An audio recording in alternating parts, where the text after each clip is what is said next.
নমস্কার বন্ধুরা, রিনা কিচেনে সবাইকে স্বাগত জানিয়ে শুরু করছি আজকের ভিডিওয় রান্না করতে চলেছি চিংড়ি মাছ দিয়ে কুমড়ো দিয়ে সাদা ডাঁটা দিয়ে তরকারি।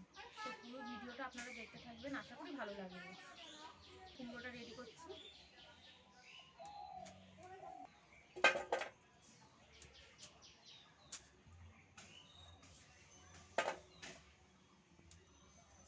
কুমড়োটা খুব সুন্দর।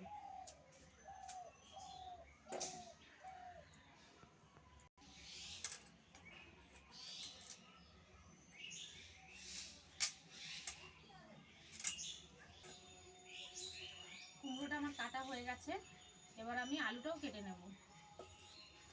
কুমড়োটা একটু বড় বড় করেই কেটেছি, যেহেতু চিংড়ি মাছ দেবে তো আর কুমড়ো গলে যায়, ওই জন্য একটু বড় বড় করে কেটে নিয়েছি। আলুটাও আমি কেটে নিচ্ছি একইভাবে।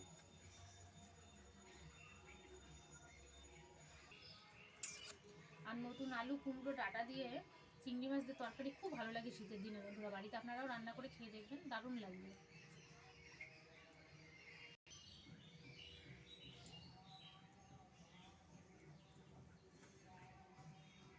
আমি এই যে 3 টুকরো করে নিচ্ছে,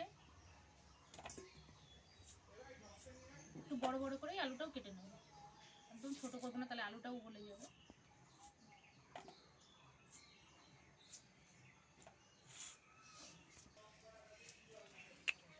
ডাঁটাটাও কেটে নিচ্ছি।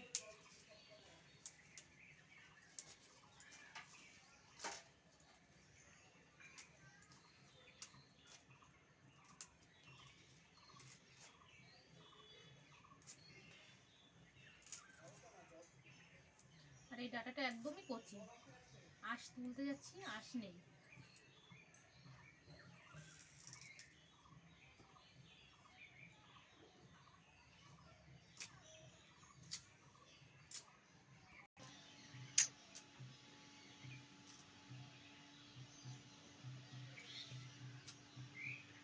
অল্প করে একটুখানি আদা ছুলে নিচ্ছি। কুমড়োর তরকারিতে অল্প করে আমি একটু আদা দেবো, যেহেতু চিংড়ি মাছ আছে তো।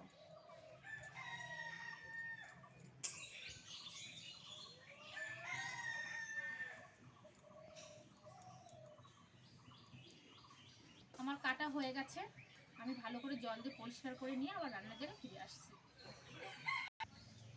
সবজি আমার ধোয়া পরিষ্কার করা হয়ে গেছে, উনুনটাও ধরিয়ে নিয়েছি।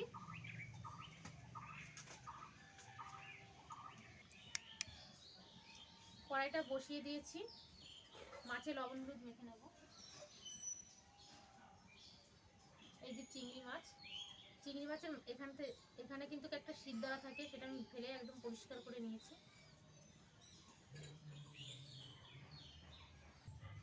পরিমাণ মতো আমি চিংড়ি মাছের লবণটা দিয়ে দিচ্ছি, হলুদটাও পরিমাণ মতোই দিয়ে দিচ্ছি, দিয়ে ভালো করে মেখে নেব।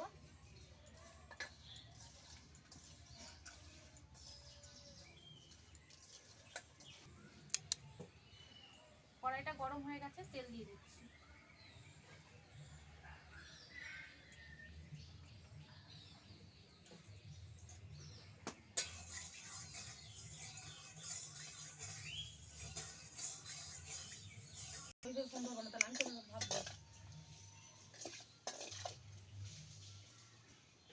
তেলটাও গরম হয়ে গেছে, আমি চিংড়ি মাছটা তেলে দিয়ে দিচ্ছি।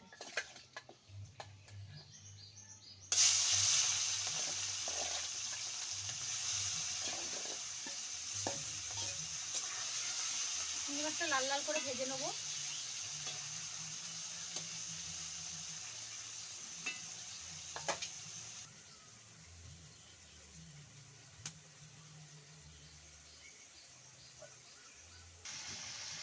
হালকা লাল লাল হয়ে এসছে, আর একটু ভেজে নেব।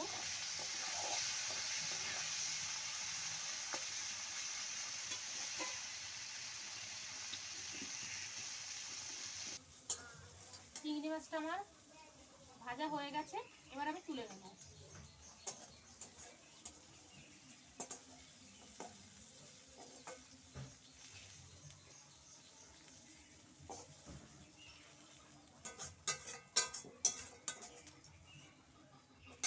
একদম লাল লাল করে ভেজে নিয়েছি।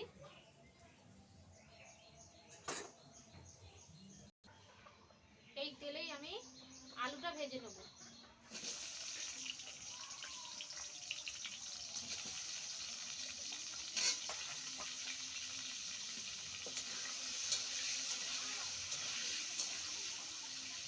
আলুটাও আমি লাল লাল করে ভেজে নেবো। আর আলুটা হতে হতে এদিকে আমি কিছু মশলা করে নেব। আদা দিয়ে নিয়েছি, এই যে আদাটা বেটে নিচ্ছি।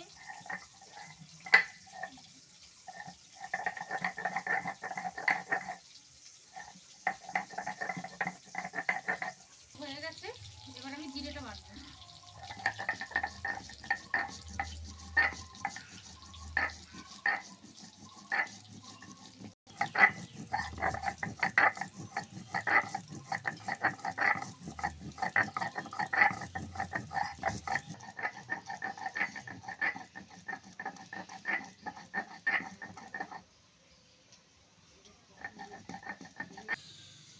আলুটা আমার লাল লাল করে ভাজা হয়ে গেছে, তুলে নেব।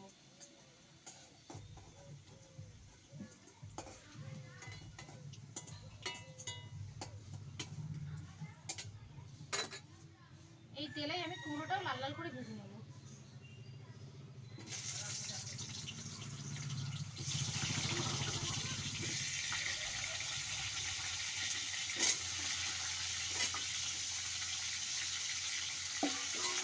সবজিগুলো আলাদা আলাদা করে ভেজে নিলে পরে তরকারির টেস্টটাই অন্যরকম হয়।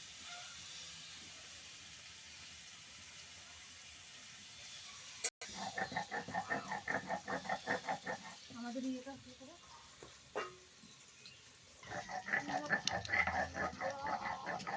জিরেটাও আমার বাটা হয়ে গেছে, খুব সুন্দরভাবে বেটে নিয়েছি, পুরো মিহি করে একদম। জিরে আদা বাটাটা হয়ে গেছে, এবার কাঁচা লঙ্কাটা বেটে নেব। পাকা পাকা দেখে আমি কটা কাঁচা লঙ্কা নিয়ে নিয়েছি, লঙ্কাটা বেটে নিচ্ছি।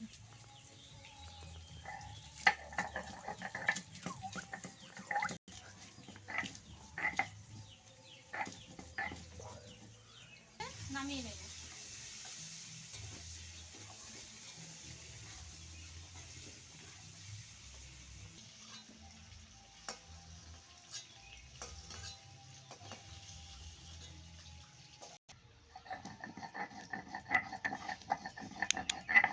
লঙ্কাটাও আমার বাটা হয়ে গেছে, আর তুলে নেব।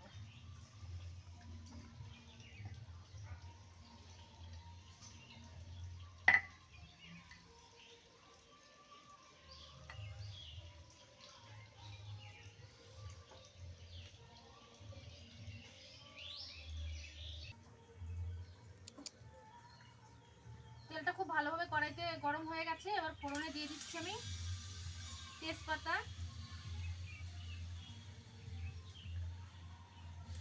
শুকনো লঙ্কা, মাঝখানটা একটু ছিঁড়ে দিচ্ছি, আর অল্প সামান্য পরিমাণে জিরে।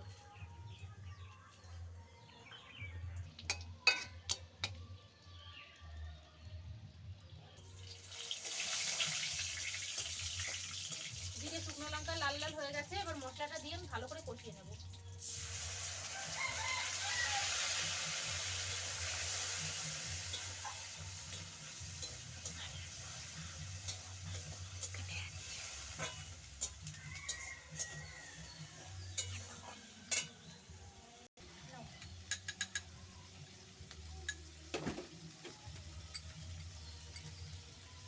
আমি পরিমাণ মতো লবণটা দিয়ে দিচ্ছি,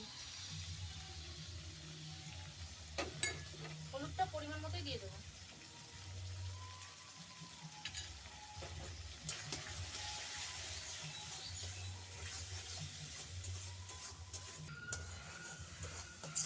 মশলাটা আমি কিছুক্ষণ কষিয়ে নিয়েছি, যেহেতু ডাটাটা আমি ভাজিনি, এর মধ্যে মশলাটার মধ্যে দিয়ে ডাটাটা কষিয়ে নেব।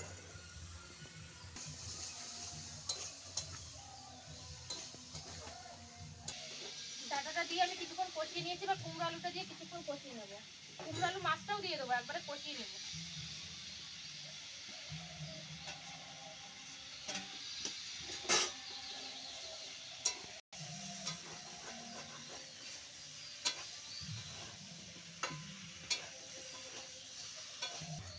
আমার সমস্ত কিছু ভালোভাবে কষানো হয়ে গেছে, এবার আমি জল দিয়ে দেবো।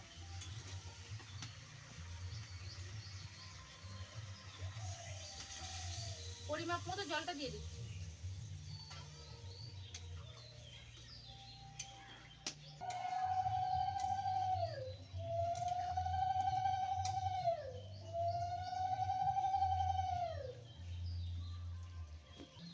সুন্দরভাবে তরকারিটা ফুটে উঠেছে দেখুন বন্ধুরা, আর কালারটাও কত সুন্দর এসছে, খুব সুন্দর।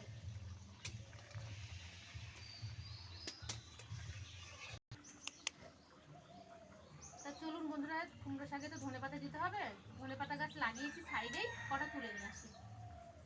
আর ক্ষেতের থেকে তুলে নিয়ে আসলে টাটকা ধনেপাতা খুব ভালো লাগবে খেতে। চলুন, বড় হয়নি তো এখান থেকে কিছুটা তুলে নিয়ে তরকারিতে দেবো, খেতেও টেস্ট লাগবে। দেশি ধনেপাতা তো স্বাদই অন্যরকম।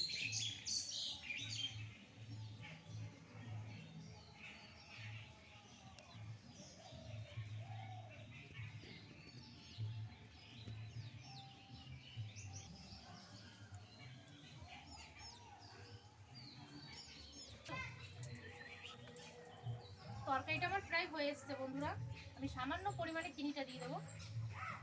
কুমড়োর তরকারিতে একটু চিনি না দিলে না ভালো লাগে না খেতে।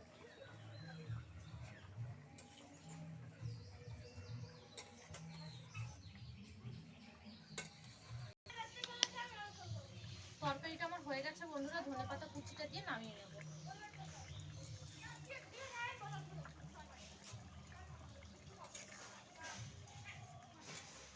খুব সুন্দর কালার এসছে দেখুন বন্ধুরা, কি বলবো আপনাদের। তরকারিটা আমার হয়ে গেছে, নামিয়ে নেব।